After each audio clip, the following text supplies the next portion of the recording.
इगतपुरी तालुक्यात काल दुपारपासून मुसळधार पावसाने हजेरी लावली। या मुसळधार पावसामुळे इगतपुरी शहरातील खालची पेठ येथील रहिवाशांच्या घरात थेट पावसाचे पाणी शिरल्याने येथील नागरिकांचे चांगलेच हाल झाल्याचे पाहण्यास मिळाले। गेल्या आठवड्याभरापासून पावसाने विश्रांती घेतली होती, यामुळे तापमानात वाढ होऊन मोठ्या प्रमाणात उकाडा जाणवत होता।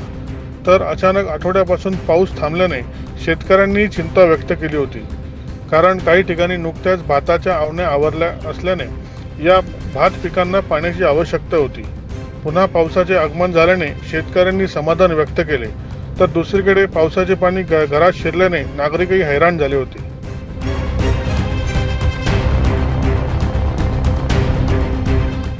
दैनिक भ्रमर, इगतपुरी।